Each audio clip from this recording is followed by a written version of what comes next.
Hello, friends. Welcome to Kiki's Keys. Yes, this is Kiki Rogers, and I am your gracious host. So blessed to be here with you again for a lovely week. And I am sharing this space today with a very special guest, Mr. Zach Perkins. Welcome, Zach, to the show. Thanks for having me. And this is now getting to be old hat for you. You were just on the Tucson Tasty Show before this, weren't you? I was. How was that experience? It's all right. Yeah. And you were here because you're sharing about your hot sauce. And the more I've gotten to know you, that your hot sauce and your hot sauce business has quite a story behind it. And I asked you to come and share that with us today. Yeah. So, you just want me to dive right in? Yeah. Well, let's get to know you a little bit. I think what really intrigued me, folks, about Zach is he said to me, "Hot sauce saved my life." Yeah. Let's talk a little bit more about that. So, my name's Zach. I am a former homeless, drug addict, alcoholic, whatever term you prefer to use. I started using at the age of 12, with brief moments of sobriety throughout my life. And I guess I got sober January 3rd of 2017 and kind of stumbled upon hot sauce. And I've been sober ever since. That's incredible. You say you've been using since you were a young one, not even a teenager yet. Yeah. You know, I've been down that road myself. A lot of us have, and a lot of times comes from that childhood trauma or lack of parental care or support there, I'm sure. Yeah. I mean, technically, I'm a millennial, but I was definitely raised Gen X. Get out of the house. Don't come back to the street lights. Come on. You know what I mean? Did you have both your parents in your life? I did. Okay, so I did until I was about 9. And then we were living in California at the time, and I got a call to come to the office with all of my personal belongings, which I thought was kind of weird. Mm-hmm. And then I hopped in a U-Haul and got trucked across the United States with my mom. Okay. Where I grew up in Philadelphia, or right outside of Philadelphia, actually. Philadelphia, wow. How was that life for you, but out east? I mean, that's where all the family is. Okay.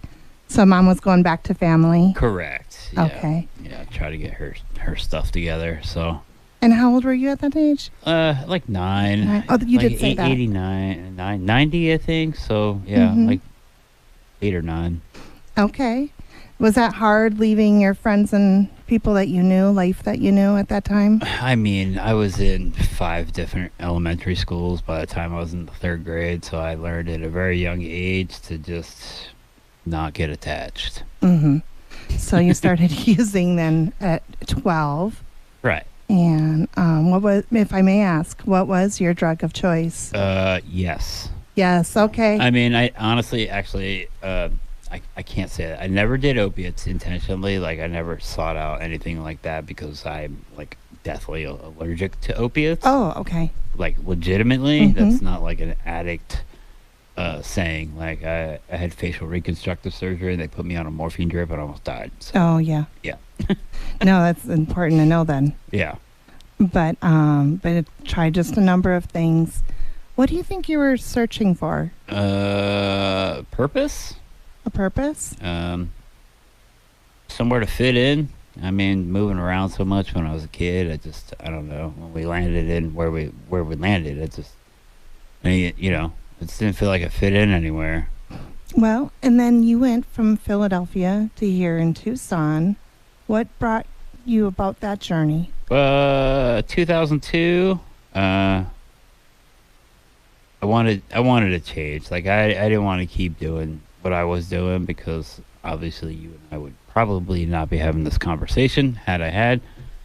So, my dad at the time had been sober for like 8 years, so I moved out here to establish a relationship with him up in the Sedona, Arizona area. Mm-hmm.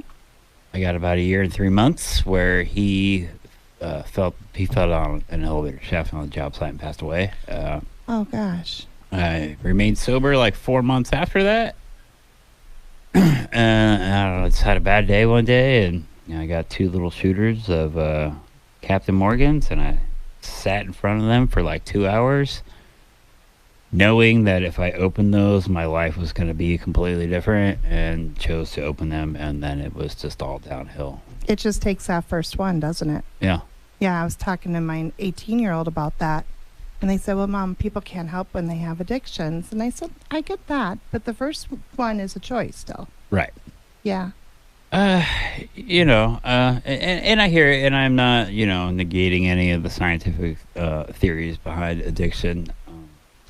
Obviously, from that moment till I was 35, I had been in and out of rehab, detox centers, psych wards, trying to not live that life anymore. Then January 3rd, 2017, I woke up, and at that point, I had to make the choice. Like, do I want to keep going down this path, or do I want to live a different life? I know it sounds like it was easy, but it definitely was not. Oh, it's simple, but not easy. Right. It's hard to take a look at yourself and realize that you don't want to continue in the state that you're in. Exactly. And being in and out of program of AA for so long, there were tools that I picked up along the way that I still utilize today. I quickly, my partner and I get in a fight or whatever, and I see my fault in it. I don't always do, but if I do, I go to her, I'm like, hey, I was wrong. Right. This is why. And, I'll make my amends and do better in the future, Yeah, I've used this quote before. It's from Maya Angelou. It's like, do your best until you learn better, and then do better. Yeah. Right. Exactly. What are some, so one of those tools you said was owning your own responsibilities or your own contribution to conflict and making those amends. What are some other tools that you find yourself still using? I don't even know, honestly. Right. The reality is, most of my using career was me having a severe case of the poor me. It's like, why me? Why is my life so messed up? Why me? And then, today, it's not why me. Today, it's, what am I trying to say here? It never was why me. And the day I realized, I am in control of how I view the world and how I view things that take place. It's just life.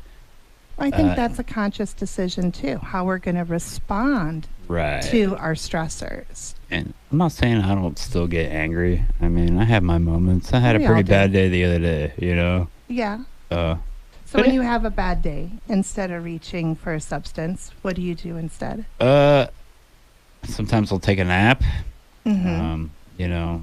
Sometimes I just need to eat. Right. No, I get that. Hangry, I believe, is the terminology for that.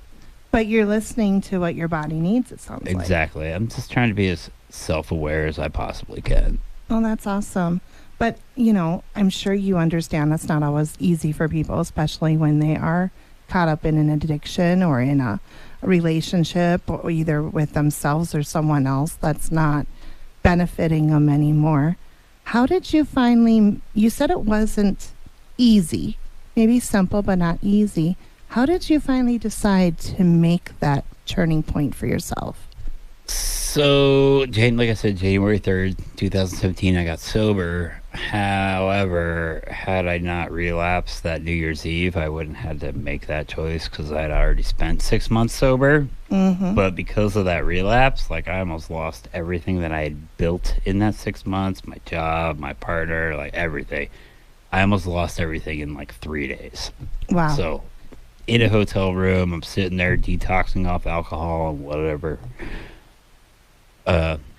Detoxing off alcohol, and I was like, man, I cannot do this anymore. So I had to commit in that moment that I just wouldn't do it. Okay, you made that commitment to yourself. That's amazing. We're going to come back after the break and we're going to hear more about what that commitment to yourself looks like and how life is going now. And we got to hear about the hot sauce and how that's made a difference. Sounds good. All right, well, we are here with Zach Perkins. This is Kiki Rogers of Kiki's Keys. Please give some love to our sponsors who are coming up next, and then we will talk to you after the break. Welcome back to Kiki's Keys to Unlocking Your Best Life, sharing stories of people who've been through their worst, now living their best to give hope and inspiration to others. And I am here with Zach Perkins. He was sharing about how he was in and out of abuse and treatments and programs. And finally, he made the commitment to himself that he wasn't going to do it anymore. Tell me about how that transition went. What made that time different than the others? Well, like I had said prior to the break, that I had spent 6 months sober, and I was really working on myself, and I was really working towards something. Like I had goals in life. I never had goals before. My only goal was to get messed up. You know what I mean? Mm-hmm. And that felt good. Like I felt good about myself for other than the relapse. Obviously, I didn't feel good about the relapse, but prior to that relapse, But you had some point of reference of what it could be like without it. Right, exactly. So when I made that commitment, it was just, I don't ever want to have to. I got another relapse in me. I don't have another recovery. I know you've heard that before. Absolutely, but that's a good one. I just don't. If I go back out, I'm probably not coming back. Well, I'm glad that you're not out. I'm glad you're here sharing your story with us. And you were saying what kept you in addiction was a lack of purpose. And you found a very unusual purpose. And in most people's lives, your purpose was found in a different type of bottle. Right, a hot sauce bottle. A hot sauce bottle. How did you come to get passionate about hot sauce? I've always been really good at making marinades, barbecue sauces, things like that. And then when I got sober, you know, I would make batches of spicy barbecue sauce with various things. I found this habanero extract from Bisbee Hot and Spicy, and then they discontinued it. So I was trying to mimic the stuff that I used to purchase, and it just kind of fell into hot sauce, and people really enjoyed what I was making, and here we are. Here we are. That was 2017? 2017. I registered the business in 2018. Okay. How was that experience, especially coming from such a rocky background? Where did you find that confidence to go into business for yourself? Oh, I've always worked for myself. I don't make a good employee. And it's not that I don't make a good employee. My problem is I work too hard. Right. And then I feel like I don't get compensated for it. Mm-hmm. Not that I'm making all that much money now, but I'm still working for myself. Yeah. In my early days, I was a painting contractor. I was the youngest painting contractor in the state of Arizona at the time. I don't like working for people. Well, no, I get that. I'm a serial entrepreneur myself, being a business owner. So Yeah. I totally understand that passion. I always joke that we work 80 hours a week to avoid working 40. Right. But it's our 80 hours where we choose to spend it. And Exactly. yeah, I get that passion, that fire. And so you discovered that you made this wonderful hot sauce. Your friends were loving it. You registered your business. Business is High Desert Sauce Company. High Desert Sauce Company. Established in 2018. And I have a little cue because it's right on your shirt in front of me. Oh, yeah. Yes, I did. HDSC. How can people find your hot sauce? You can order direct from our website. If you're on social media, we have all the TikTok shops and the Instagram shops and the Facebook shops. Or there's a little section on our website that says where to buy. I'm sorry, folks. My wholesale game is not as good as it should be. However, we got our FDA approval the day COVID shut the world down, so there was not a whole lot of wholesale. Oh, yeah. You had because you just established your business a year and a half beforehand. Right. Then COVID hit. So that must have really slowed things down for you. Believe it or not, it did not. It because no one was allowed to go anywhere, like e-commerce kind of blew up. Okay. We do pretty well on the website still, even though sales are down a little bit. Like we're still doing okay. But yeah, I need to work on the wholesale game, get it out in more places, more accessible to more people. And they can look up your website at High Desert Sauce Company. Or it's just hdsauceco.com. Oh, hdsauceco.com, folks. And tell me about your hot sauce. What makes it special? I don't know if it's special. I'm just some addict that started making hot sauce. I think people enjoy the story, and then they buy the hot sauce because they want to support this, where I've come from, and then they get it and like, oh, it's actually pretty good. Right. So everything we make is handcrafted. I make everything myself. I mean, I'm not saying I don't have help, but we don't use a co-packer. In fact, the one time we did use a co-packer, we had a massive recall, 24,000 bottles. Ooh, that must have been a hard lesson as a business owner. I mean, so it was for our Hot Ones feature. We were featured on season 15 of Hot Ones. I couldn't make 36,000 bottles myself, so I hired a company out of Phoenix to do it, and they bottled it incorrectly and it blew up in people's faces. Oh, no. Yeah, you want to talk about, overcoming things like being sober. Like, surprisingly, I handled that whole situation pretty well. Like, rationally, I had my problem solving skills got really good really quick, but yeah, it just seems like it's just one slap in the face after the next, but I just get up every day and I push forward, because what else am I going to do? Well, you said about the purpose. Tell me more about, what does purpose mean for you? I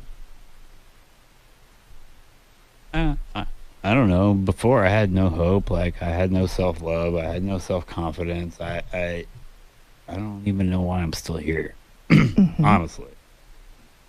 So, I don't really know what that purpose is, but today I like who I am. I like the person I've become. You know what I mean? And you can look at yourself in the mirror with pride. Exactly. And hot sauce helped me build that relationship with myself. Do you ever sometimes get in your own head still and question? Yeah. Oh, yeah. Yeah.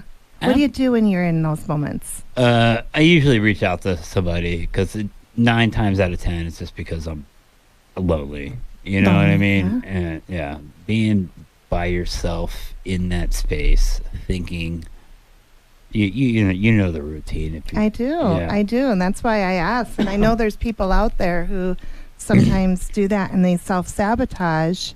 I think your point about reaching out to someone else or trusting someone else's opinion about you when you don't have a good opinion about yourself. Right. And then the program, that's why they say if you get in a headspace, you need to call your sponsor before you drink. And I never really understood that at the time, but I was sober, and I'm like, oh, yeah. It makes sense now. Yeah, I get why I should have done it prior, but I was always the guy that would call hammered and try to convince this person who probably knows me better than myself that I'm not intoxicated. Exactly. And that's great. And I'm glad that you're doing those things for yourself. If someone else is kind of in that same boat where they just don't want to continue down that same path, what advice do you give to them? I don't know about advice. Like, find something you're passionate about. I personally, like I said, I've been in and out of AA for many, many years, but when I made the commitment to get sober, the first 6 months, I definitely went to a meeting every day, just put myself in front of people who are going through the same thing. I don't really program a whole lot anymore. It is what it is. It just wasn't for me personally. I discovered hot sauce, and hot sauce. I think that kind of became your program then. Right. What does a typical day look like for you then? I don't have very many employees. I do have a couple people that help me bottle product, but I'm pretty much on my own, and I put out a lot of sauce every year. So do you put out different flavors, or do you stick with kind of your own recipe? We have about 11 flavors right now. Okay. I do have people that want me to co-pack their product. I'm just not set up for that right now. But a typical day for me starts at about 3 o'clock in the morning, where hop on the computer, respond to emails, go through whatever online orders, check TikTok to make sure my products are still listed because they like to flag me all the time for whatever reason. If we're bottling that day, then I'll go to the kitchen, we'll bottle product, then we'll take it over to the warehouse where it gets shrink bands and labels, and then if I have orders, I'll pack those up and get those out. Do you think staying busy like that helps with your sobriety as well? I mean, there are days where I don't do it. I only pack like 6 orders today. You know what I mean? I don't know how to put this. Like my wife still consumes alcohol like a normal person. Like, I don't get it. I don't know how she can pour a glass of wine and not drink the whole thing. Doesn't make any sense to me. But I'm comfortable enough in my own skin, and I have enough confidence within myself that I don't really have any desire to consume any mind-altering substance whatsoever. Well, that's amazing. I'm so proud of you for your journey. How long have you been sober now? January 3rd, 2017, so 7.5 years. Congratulations on that. That's quite an accomplishment. Congratulations on your business and its success. It sounds like it's doing really well. And if you guys want to learn more about Zach and his company, you can find them on hdsauceco.com or search for High Desert Sauce Company on all of the social medias. Like you said, he is on TikTok and Facebook, I assume. Yeah. Yeah. And thank you for coming on and sharing such a personal story and such a great turnaround story, because I know there's someone out there listening right now who is probably struggling with their own addiction or issue that they want to give up. And like Zach said, find your passion. Find something that makes you want to get up every morning and not use. That's amazing. If you are struggling and you need someone to talk to, you are more than welcome to email me. Oh, that's awesome. And they can find your email on the website. Correct. It's just info@hdsauceco.com. Absolutely. Yeah, reach out, folks, if you are struggling, because that's what people are here for, is to help. Well, we are so glad to have you. Thank you so much to our sponsors. Thank you, Phones Down, Just Drive, and We Care Tucson, Sean Scott, Hypnotherapy, Crossroads Coaching and Career Counseling, and Network Outdoors, and of course Sarah Sodders and Kiki Rogers. Until next time, folks, be the best that you can be, because nobody else can do it better than you.